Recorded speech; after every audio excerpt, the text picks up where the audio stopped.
महाभारत का युद्ध सबसे विनाशकारी युद्धों में से एक माना जाता है। इस युद्ध में पांडवों की जीत हुई और कौरवों का सब कुछ नष्ट हो गया। धृतराष्ट्र और गांधारी के 100 पुत्रों को अपनी जान गंवानी पड़ी। महाभारत का युद्ध 18 दिनों तक चलता रहा। महाभारत के युद्ध में जब कौरवों की सेना पांडवों की सेना पर भारी पड़ने लगी तो पांडवों को हार का डर सताने लगा, क्योंकि भीष्म पितामह पांडवों की सेना पर लगातार भारी पड़ते जा रहे थे। तब श्री कृष्ण के मन में एक युक्ति आई और उन्होंने भीष्म पितामह को परास्त करने के लिए शिखंडी का सहारा लिया। शिखंडी महाभारत में एक रहस्यमय पात्र के रूप में नजर आता है।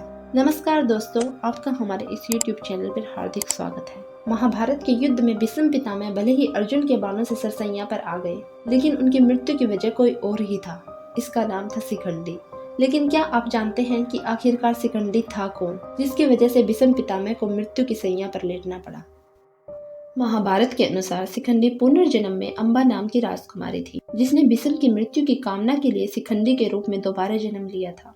धर्म ग्रंथ के अनुसार भीष्म ने हस्तिनापुर के सर्वप्रथम राजा और उनके छोटे भाई विचित्रवीर्य के विवाह के लिए काशीराज की 3 पुत्रियों अम्बा, अंबिका और अंबालिका का हरण किया था।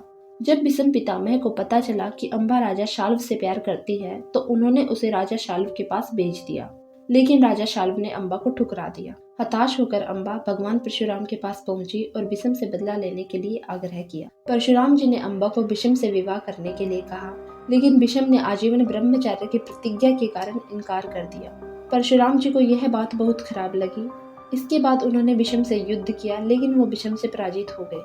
उधर युद्ध समाप्त होने के बाद अम्बा भीष्म के सर्वनाश के लिए यमुना किनारे तप करने लगती है और तप करते करते ही अपनी देह त्याग देती है। अगले जन्म में देवी अम्बा वत्स देश के राजा के यहाँ जन्म लेती है। अम्बा अपने पूर्व जन्म के बारे में सब कुछ जानती थी, इसलिए भीष्म से बदला लेने के लिए वह पुनः तप करना शुरू कर देती है।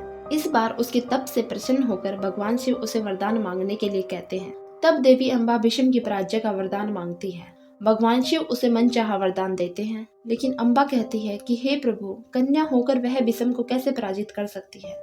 इस पर भगवान शिव कहते हैं कि अम्बा, तुम अगले जन्म में पुनः एक स्त्री के रूप में जन्म लोगी, लेकिन युवा होने पर पुरुष बन जाओगी और भीष्म की मृत्यु का कारण भी बनोगी। ऐसा वरदान मिलने पर अम्बा ने एक चिता बनाई और भीष्म का वध करने के लिए अग्नि में प्रवेश कर गई।